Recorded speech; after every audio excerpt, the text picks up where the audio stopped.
성경 말씀 베드로후서 3장 14절 한 절 말씀만 보겠습니다. 그러므로 사랑하는 자들아 너희가 이것을 바라보나니 주 앞에서 점도 없고 흠도 없이 평강 가운데서 나타나기를 힘쓰라. 저는 이 말씀 가지고 구원을 이루는 삶이라는 제목으로 잠깐 말씀을 드리겠습니다.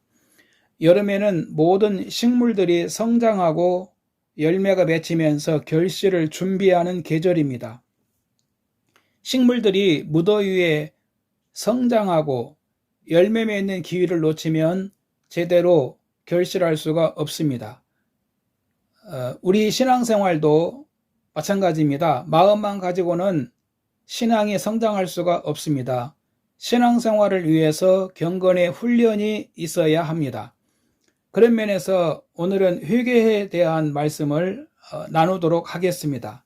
회개는 구원에 이르는 문이고 그리고 복받는 길이고 천국에 가는 길입니다. 회개하지 않고는 복을 받을 수가 없고 구원을 받을 수 없고 회개하지 않고는 천국에 들어갈 수도 없습니다. 그러면 회개가 무엇일까요? 회개는 죄를 뉘우치고 죄에서 돌이키며 세상으로 향하던 마음을 하나님께로 향하는 것을 말씀합니다. 구체적으로 구원을 이루는 회개가 무엇인지 살펴보겠습니다. 첫 번째는 의롭다함을 얻는 회개입니다. 칭의라는 말을 들어보셨지요? 칭의를 위한 회개가 있습니다. 이 칭의를 위한 회개는 예수님을 구주로 믿어 법적으로 의롭다함을 받는 것을 말씀합니다.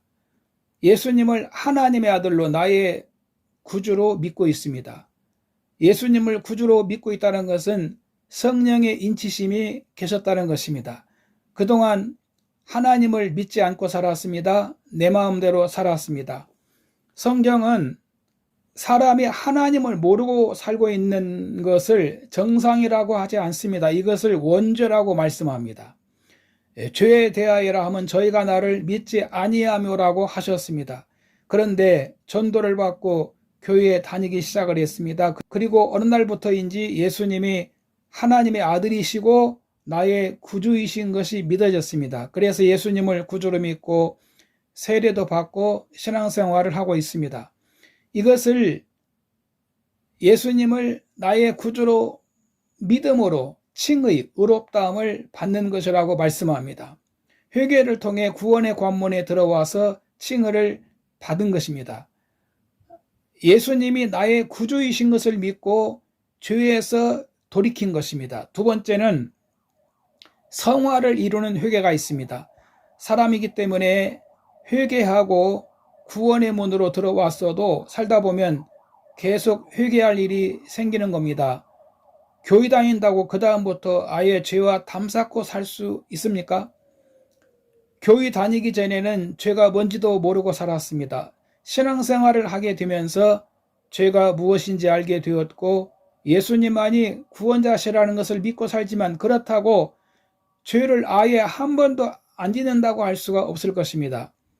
믿기 전에는 10가지 죄를 지었다면 신앙생활을 하면서부터는 4가지 정도로 줄어든다든지 하는 것입니다. 그래서 이 4가지를 더 3가지로 또 2가지로 그리고 더 줄이기 위해 죄를 지을 때마다 회개하면서 주님께 매달리는 것을 성화를 위한 회개라고 말합니다. 여러분, 아브라함도 다윗도 욥도 그리고 예수님의 제자들도 바울도 이 성화의 필요성을 말해줍니다. 비가 올 때 아이와 어른 중에 누가 더 우산을 잘 받고 갑니까? 아이들은 우산을 받을 줄 모릅니다. 그래서 그 사람의 신앙에 따라서 같은 상태에서도 죄를 더 짓는 사람이 있고 덜 짓는 사람이 있습니다. 어찌 되었든 예수 믿는다고 하면서 작은 죄라도 소홀히 하면은 주님과 관계가 둔해진다는 것을 알아야 됩니다. 바울도 자신이 사도이지만은 인간의 연약한 삶의 모습을 이렇게 기록합니다. 로마서 7장 19절에 보면 내가 원하는 바 선은 행하지 아니하고 도리어 원하지 아니하는 바 악을 행하는도다. 원하지 아니하는 그것을 하면 이를 행하는 자는 내가 아니요 내 속에 거하는 죄니라. 그래서 이 성화를 위한 회개를 통해서 더욱 성숙해 감으로 구원을 이루어 가야 한다는 것입니다. 여러분, 예수 믿고 달라졌습니까? 교회만 다니는 것이 신앙이 아닙니다. 예수님을 믿음으로 의롭다 하심을 얻어야 하고 또 자신이 새롭게 자꾸 변해야 됩니다. 다시 말해서 우리의 신앙인의 인격인 지정의가 날마다 새롭게 변해야 한다는 것입니다. 누가복음 19장에 보면 삭개오 이야기가 나오지요. 원래 삭개오는 세리장으로 당시 세상 사람들로부터 손가락질을 받고 살았습니다. 그러던 삭개오가 예수님을 만납니다. 그가 달라집니다. 누가복음 19장 8절에 보면 주여 보시옵소서 내 소유의 절반을 가난한 자들에게 주겠사오며 만일 누구의 것을 속여서 빼앗은 일이 있으면 갑절이나 갚겠나이다라고 말합니다. 과거에 저지른 잘못을 바로잡겠다는 것이죠. 앞으로 새로운 사람으로 살아가겠다는 것입니다. 이것이 성화를 위한 회개입니다. 다시는 그런 죄를 반복해서 저지르지 않도록 우리의 삶이 변해야 한다는 것입니다. 죄가 계속 줄어들어야 한다는 것입니다. 세 번째는 하나님 나라에 합당하게 하기 위해서 회개를 해야 되는 것입니다.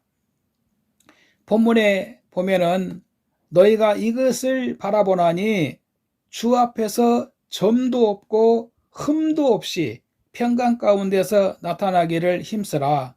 또 우리 주의 오래 참으심이 구원이 될 줄로 여기라라고 말씀하십니다. 여러분, 너희가 이것을 바라보나니라는 말씀은 주님이 약속하신 새하늘과 새 땅 하나님의 나라를 말합니다. 오늘 우리 성도들은 하나님의 나라를 바라보고 구원의 완성을 향해서 가는 사람들입니다. 그래서 주님 앞에서 점도 없고 흠도 없이, 이 점도 없고 흠도 없이라는 말은 구약 성경에서 하나님 앞에 제물을 드릴 때 이 점도 없고 흠도 없는 제물을 준비하지 않습니까? 하나님 앞에서 우리 삶이 점도 없고 흠도 없는 삶을 향해 가야 된다는 것입니다. 그리고 평강 가운데 나타나기를 힘쓰라라고 하셨는데 이 평강은 하나님과 관계를 올바로 가져야만이 가질 수 있는 은혜입니다.